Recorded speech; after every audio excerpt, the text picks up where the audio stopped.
And uh, today, the session will give you in depth insights on mutual funds.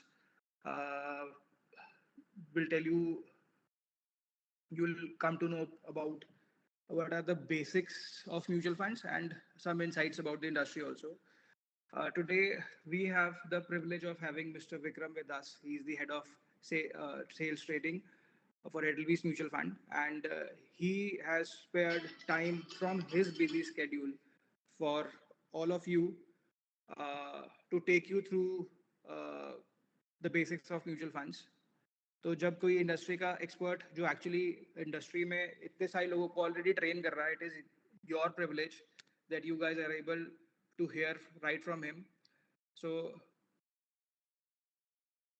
with this, would like to call Mr. Vikram and would like him to take from here. And I would request with all of the participants to keep the cameras turned on, and a participation is also required from all of you so that the session can be most interactive. Over to you, Vikramji. Connect with students who are learning, and because they come up with great questions, very honestly, and I'm hoping that the same tradition that I have experienced in my previous session with students continues in the session that we are doing today also. And so, like I was listening to your coverage. You'll have learned a lot on budgeting, on finance, and there's a lot of things that you'll have already understood. So today I'm going to talk about investment management, right?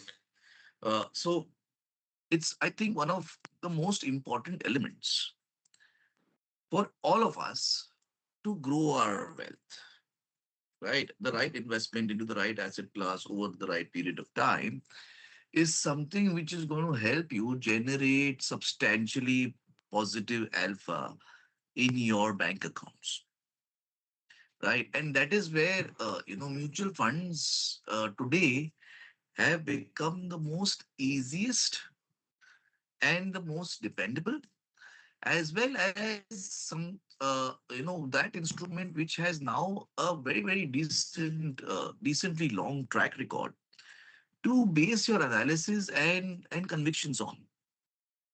And that's what we will talk about in our session today. So let's start with first understanding. Can I humbly request everyone to just be on mute, please? I mean, if you have a question or query, you can unmute and ask. That's perfectly fine. Alternatively, you can put it in the chat. That's also fine. But if you don't have a query or question, then I would humbly request all of you to just be on mute, please, for the session. All right. So, whenever we talk of investment, and I talk to a lot of people, and a lot of people who know me, and who meet me generally, because they come to know that I'm part of the financial services world and I'm in mutual funds. One very quick query question that people ask me is, can you suggest something to invest in? And I ask them, where you invest. I want to know, in investing, what is your expectation? You know, so a lot of people, tell me that I want to generate returns. You know, it's a great answer, very honestly, but not a sufficient answer. Okay. And I ask them, okay, uh, returns, right? Fair enough. No judgment, very honestly. Then I ask them, the next question is, what is your expectation in terms of returns that you want to generate? And that is when, things become funny. Because what I've seen is, depending on how, markets are performing, this expectation kind of shifts. So 23, mid to end of 2023, early 2024, because markets were just zooming past on a month-on-month basis. Expectations in terms of return was moving up, right? 18%, 19%, 20% is what people were talking. Okay, so no judgment yet. Okay, so I used to say, okay, And now, very honestly, this number has come down to about 12 to 15%, depending on, various different people giving me different number. So somebody gives me 12, 13, 14, 15. Normally, people are not giving me over 15 in the current context. And again, no judgment. Your investments, your expectations, right? So I'm not going to judge anybody for that.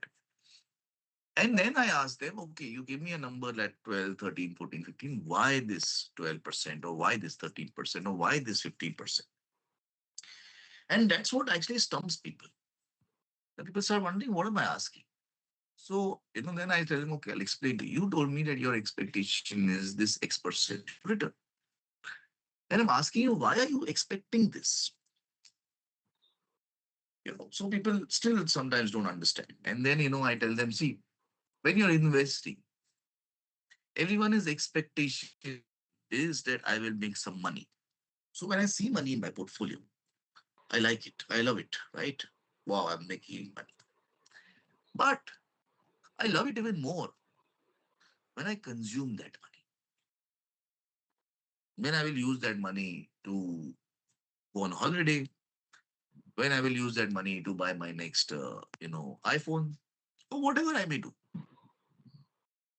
Because that's what gives me joy. That see, I was smart. I made this investment. This investment has generated this return, and I'm able to do this because of this smartness that I have,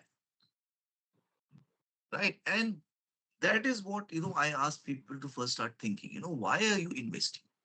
And when you also get on your investment journey, you must think of why are you investing? What is your time horizon? Because basis that you get clarity of what you want to do with your money, where you have to invest. So that's the first step, right? Are you investing because you have some future requirements? It could be whatever it may be, right? uh, you know, Very soon you'll start earning, and I would suggest that once you start earning, uh, you know, you must start allocating some amount to investing right from, year one. It kind of puts that discipline in. It kind of gives you longevity. And we all know that if you stay longer in the investment, in the investment cycle, the returns that you will generate will be something which are far more superior than anything else. So think, of what is that reason, and it could be anything because it's your choice, right? It could be because I want to buy a super bike. It could be because I want to, go for a nice exotic holiday, or whatever else it may be. That kick that when you generate that return and you use that for whatever you had thought is irreplaceable. You'll be very good about it. Trust me. Try this. So think of one reason to invest, and then basis that, it's also important to realize that investment is very, very important because we have something known as inflation. You would have heard about inflation. You would have studied about inflation. And inflation is something which you need to keep in mind because, see, let's assume I have 1 lakh rupees today and I invest it in something which is giving me some inflationary returns. Okay. So let's say inflation is 5%, but net of taxation, I have made 4%. So then what that means after end of 1 year, I have got 1,04,000 rupees. But just for inflationary measures, because things have got more expensive by 5% and I have made only 4%, if I have to buy something next year from this 1 lakh rupees which I'd invested, in all probability, I will have to put one more 1,000 rupees because I don't have that. Right? So it becomes a very important. See, 1,000 when you put from somewhere else, you may not realize it. But what is important to realize is that you had that 1 lakh rupees last year, which was sufficient to buy what you're buying now. You made the investment. So the idea should be from this investment, I should make at least 1.6, 1.7, 1.8, something beyond that 5% inflation, just as a number, right? As an example. So that I am able to have that 2,000 rupees extra and be smart with my money. That's where the first step of investments should be, because otherwise I'm better off spending my money today. And you know, if you talk of investments, there are a lot of options, right? I mean, today the number of options is even growing further from this slide. So, for example, you have equity markets. You can go directly through mutual funds. We'll talk about that. In fixed income, you have the traditional FDs. You have corporate bonds. You have government securities now where you can do that. And so many other things that are there. And That's another option which is there. Investing in beyond the traditional FD will generate little better returns. And if you're smart with your fixed income investments, then you can generate that little 1-2% extra with a very high adequate or with a very high degree of safety in comparison to. Then there's obviously gold and silver as commodities, which is something which now a lot of people are investing even digitally. And then if beyond all of this, there's also real estate. Structured real estate in terms of REITs in which is something which you will start seeing very soon through the mutual fund, asset management companies also. Then beyond this, there is a little more exotic stuff like crypto, there is art, and there is so many other new ideas which people are investing into. But if you look traditionally, maximum amount of money for investors is in between these four asset classes, right? And all of these can be done through mutual funds. And you can do this very smartly. So mutual funds become, your easiest vehicle, your most go-to vehicle for all your investments, whether it is for a short period of time or the longest period of time that you want to invest it. Uh, you know, Mindset wise, a lot of people connect mutual funds with equity related instruments only. But there's a lot more that you can do. And we'll talk about those things also when we reach the different types of investments that you can do. I mean, when you invest in mutual funds, the biggest benefit or advantage that you get in comparison to any other investment is that there is a professional fund management team, an expert team that manages your investment. Okay, why is this so important? Because everyone, when you start working also, whatever field you take, over a period of time, you will become some kind of an expert in that field, right? Because that's what happens with your education and with the right experience. You'll start having a level of expertise.